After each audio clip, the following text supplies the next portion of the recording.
پاکستان کی 75 سالہ تاریخ میں اتنی بڑی عوامی سطح پر پاکستان کا مطلب کیا، لا الہ الا اللہ اور تیرا میرا رشتہ کیا، لا الہ الا اللہ جیسے نعرے پہلی دفعہ عمران خان کے عوامی اجتماعات میں بلند ہوئے ہیں۔ کسی بڑے مقبول لیڈر یا کسی بڑی عوامی تحریک میں پاکستان کا مطلب کیا والا نعرہ قومی سطح پر اتنی مقبولیت کے ساتھ کبھی نہیں لگایا گیا۔ آخری دفعہ یہ نعرہ علامہ خادم حسین رضوی رحمۃ اللہ علیہ کی تحریک لبیک میں بلند ہوا، مگر ان کی ریلیاں بھی تمام مسالک، تمام مکاتب فکر، یہاں تک کہ اس ملک کے تمام طبقات کی نمائندگی اس طرح نہیں کرتی تھیں۔ لیکن تحریک لبیک کے نعروں میں جوش و ولولہ ایک غالب حقیقت تھی۔ تحریک لبیک سے پہلے اس نعرے کے تمام تر حقوق ملکیت جماعت اسلامی نے لے رکھے تھے، اور اسلامی جمعیت طلبہ اپنے عروج میں یہ نعرہ یونیورسٹیوں، کالجوں اور تعلیمی اداروں میں لگاتی تھی۔ جمعیت کے نوجوان بھی اس نعرے کو اتنا زیادہ نہیں لگاتے تھے، بلکہ ان کا مخصوص نعرہ انقلاب، انقلاب، اسلامی انقلاب تھا۔ اس کی بنیادی وجہ یہ تھی کہ اسلامی جمعیت طلبہ کے مقابلے میں کمیونسٹ انقلاب کی علم بردار تنظیمیں سرخ انقلاب کا نعرہ بلند کیا کرتی تھیں۔ جماعت اسلامی کے جلسوں اور اجتماعات میں مشہور شاعر اصغر سودائی کی نظم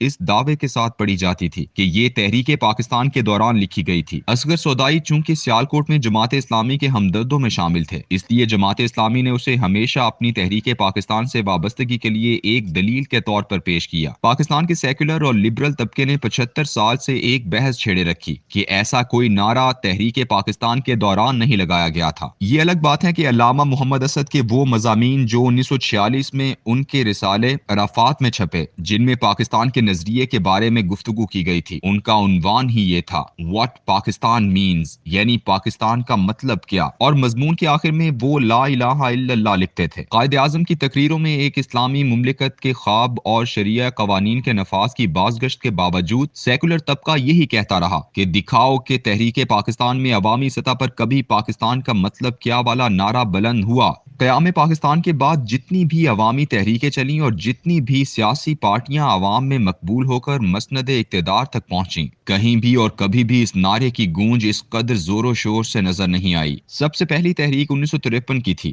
جو قادیانیوں کے خلاف علماء نے شروع کی تھی۔ چونکہ یہ تحریک خالصتاً ختم نبوت کے لیے تھی، اس لیے اس میں نفاذ شریعت اور نظریہ پاکستان کی بحث بالکل نہ چھیڑی گئی، جبکہ حکومتی سطح پر جسٹس منیر نے اپنی انکوائری رپورٹ میں پاکستان کے اسلامی تشخص کی نفی کرنے کے لیے قائد اعظم کے فرمودات میں تحریف کر کے یہ ثابت کرنے کی کوشش کی کہ پاکستان کا مطلب کیا، لا الہ الا اللہ نام کا کوئی نعرہ یا تصور تحریک پاکستان میں موجود ہی نہیں تھا۔ اس کے بعد دوسری بڑی تحریک ایوب خان کے مارشل لاء کے خلاف تھی، جو محترمہ فاطمہ جناح کی الیکشنوں میں شکست سے شروع ہوئی۔ یہ تحریک بھی خالصتاً مارشل لاء کے خاتمے کے نعرے تک محدود تھی۔ یہی وجہ ہے کہ جماعت اسلامی، جمعیت علماء اسلام جیسی مذہبی جماعتوں نے بھی کبھی اس تحریک کا رخ نفاذ شریعت کی طرف موڑنے کی کوشش نہیں کی، بلکہ اس تحریک میں تو کمیونسٹ، ملحد اور سیکولر پارٹیوں کا کٹر اسلامی جماعتوں کے ساتھ ایک حیرت انگیز ملاپ تھا۔ اسی تحریک کو آخر میں ذوالفقار علی بھٹو کی شخصیت نے اچک لیا۔ بھٹو کا اس نعرے سے دور دور کا واسطہ نہیں تھا، بلکہ اس نے الٹا اسلام کی بجائے روٹی، کپڑا اور مکان کے نعرے پر قوم اپنے پیچھے لگائی۔ 1970 کے الیکشنوں میں یہ نعرہ صرف اور صرف جماعت اسلامی تک محدود ہو کر رہ گیا۔ یوم شوکت اسلام منانے سے لے کر الیکشن ہارنے تک صرف جماعت اسلامی ہی اس نعرے کی امین رہی، جبکہ جمعیت العلماء اسلام تو قوم پرست نیشنل عوامی پارٹی کے ساتھ مدغم تھی، اور پاکستان کی بانی جماعت مسلم لیگ اور دیگر جماعتیں بھی صرف جمہوری جدوجہد کے سفر پر تھیں۔ ذوالفقار علی بھٹو کے خلاف چلنے والی 1977 کی تحریک اپنے آخر میں نظام مصطفیٰ کے خوشخن نعرے میں بدل گئی۔ اپنے آغاز میں یہ صرف الیکشن میں دھاندلی کے خلاف تحریک تھی، جس میں ہر طرح کے نظریات رکھنے والی پارٹیاں موجود تھیں، لیکن جمعیت العلماء اسلام، جمعیت العلماء پاکستان اور جماعت اسلامی کی اسٹریٹ پاور اور بھٹو کے سوشلسٹ نظریات کا توڑ کرنے کے لیے نظام مصطفیٰ کا نعرہ بلند ہوا۔ اس تحریک کے بعد جیسے ہی ضیاء الحق نے اقتدار کی مسند سنبھالی تو پاکستان کا مطلب کیا اور نظام مصطفیٰ والے